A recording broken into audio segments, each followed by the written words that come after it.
গায়ে 7টা আইপিএস আর 200 মমতা পুলিশ ঢুকে একটা এনজিও থেকে কালকে যে সমর্থকরা আসবেন অভয়ার বাবা মার ডাকে তাদের জন্য জল এবং ওআরএস এর ব্যবস্থা করছিল একটা এনজিও। তার মঞ্চটঞ্চ ক্যাম্প রেলের জায়গার ভিতরে ঢুকে করছে। আমি গাড়ি ঘুরিয়ে নিয়ে নেমে সেখানে তাড়া করেছি, ওরা পালিয়েছে। কারণ এটা মমতার অ্যাসেট নয়, এটা সেন্ট্রাল গভর্নমেন্টের জায়গা।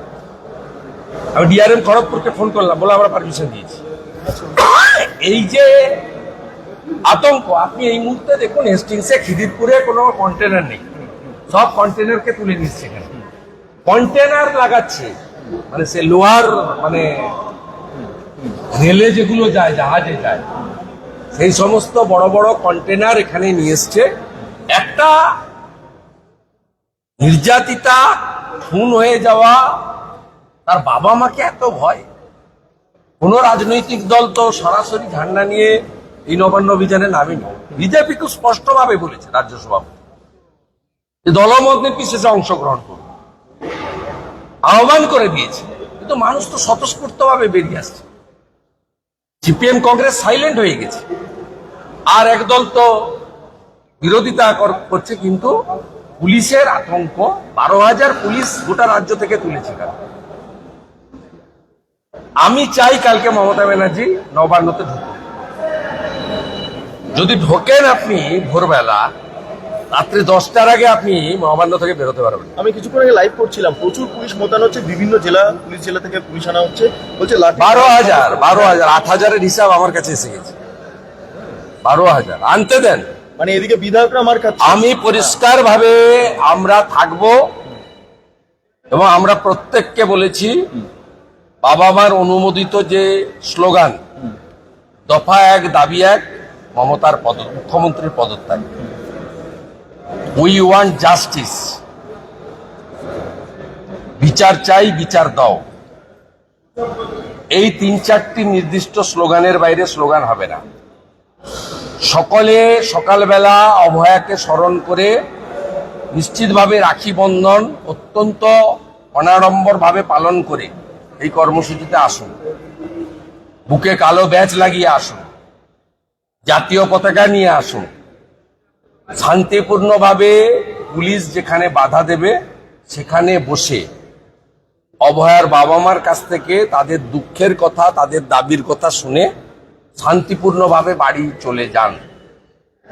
উস্কানি যদি মমতার পুলিশ দেয়, যেভাবে সাঁতরাগাছিতে একটু আগে দিয়েছে, তার পরিণতি মমতা ব্যানার্জিকে ভুগতে হবে।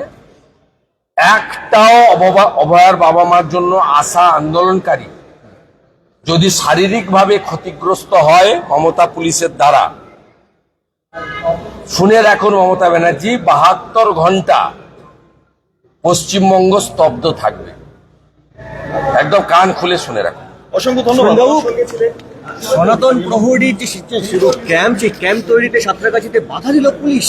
আরে বাধা কি দেবে, গাড়ি থেকে মাল নামাতে দেয়নি, এবং কোয়েনসাইড হয়ে গেছে। আমি ওইখান দিয়ে আসছিলাম কলকাতা। আমি যদি আগে চলে আসতাম বা আমি আরো লেট নাইটে আসতাম, তাহলে তো ওখানে ওদেরকে তাড়িয়েই দিয়েছিল কার্য। হাইকোর্ট যেখানে বলছে গুন্ডামি রেলের জায়গায় ঢুকেছে, আমি রেলমন্ত্রীকে অভিযোগ করেছি। ওটা মমতার জায়গা নয়, ওটা ভারত সরকারের জায়গা। ডিআরএম খড়গপুর বলছে আমি অনুমতি দিয়েছি। আমরা 21শে জুলাই তৃণমূলকেও অনুমতি দিয়েছিলাম।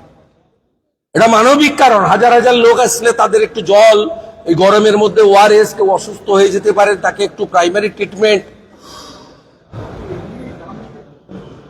মানবিক কারণ। আপনারা 21শে জুলাই সব রেল স্টেশন দখল করে, সব জায়গা দখল করে করেছেন, তার বেলা কিছু হয়নি। এই যে পশ্চিমবঙ্গে পুলিশকে লেলিয়ে দেওয়া, যে কোনো সরকার বিরোধী, এটা তো সরকার বিরোধী আন্দোলন, এটা তো রাজনৈতিক আন্দোলন নয়,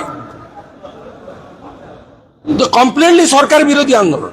ওনার বাবা মা আজ থেকে 1 মাস ধরে বলছেন আমি 2টো কর্মসূচি দিয়েছি, 9ই আগস্ট নবান্ন অভিযান এবং 14ই আগস্ট রাত জাগার প্রোগ্রাম। গতবারে ছাত্র সমাজ করেছিলেন, ছাত্র সমাজের ছেলেরা এবারে স্বেচ্ছাসেবক ভলেন্টিয়ারের কাজ করছে। ডাক দিয়েছেন বাবা মা, নেতৃত্বে থাকবেন বাবা মা। কালকে বুঝতে পারবেন, যা করছেন কালকে বুঝতে পারবেন। ইতিমধ্যে 8,000 মানুষ কলকাতা চলে এসেছে, এবং শুনে রাখুন, যে যে এলাকায় লোক এসেছে ওই এলাকার মহিলারা বাড়িতে রুটি তৈরি করে গুড় দিয়ে চিকচিকা প্যাকেটে বেঁধে তাদেরকে দিচ্ছে। কোন রাজনৈতিক দল একটা গাড়িও করেনি, একটা জলের বোতলও দেয়নি। কমপ্লিটলি মানুষের স্বতঃস্ফূর্ততা কালকে দেখতে পাবেন। 8,000-এর বেশি মানুষ এসে গেছে। মঠ মন্দির ছেড়ে 1,000-এর বেশি সন্ন্যাসী এসেছেন, বিভিন্ন মন্দিরের বারান্দায় শুয়ে আছেন, এবং স্থানীয় মহিলারা রুটি ভেজে গুড় দিয়ে তাদেরকে রাতে খাওয়ার ব্যবস্থা করে দিচ্ছে। এটাই বলে জনগণের স্বতঃস্ফূর্ত উন্মাদনা। আগামীকাল তার প্রতিফলন এই চোর মমতা, ধর্ষকদের রানী মমতা, বিনীত গোয়েল সন্দীপ ঘোষের প্রোটেক্টর মমতা, অভয়ার ধর্ষণ খুনের প্রধান অভিযুক্ত মমতা কাল বুঝতে পারবেন। দুটো কোয়েশ্চেন লাস্ট। একটা হচ্ছে বিভিন্ন জেলা থেকে অতিরিক্ত পুলিশ মোতায়েন করা হচ্ছে, 1 নম্বর। আর 2 নম্বর হচ্ছে রাখুন না, আমিও তো সবাইকে বলবো খালি হাতে যাবেন, শান্তিপূর্ণভাবে করবেন, সাধারণ পুলিশ কর্মীর সঙ্গে বিরোধে যাবেন না। আপনার মাথা ফাটুক, কোনো পুলিশ কর্মীর যেন মাথা না ফাটুক। ওরা আমাদের ভাই, আমাদের বোন, ওরা কষ্টে আছে। 90% পুলিশ কর্মী মমতার বিদায় চায়। আমার পক্ষ থেকেও আপিল থাকলো, বাবা মারও আপিল আছে,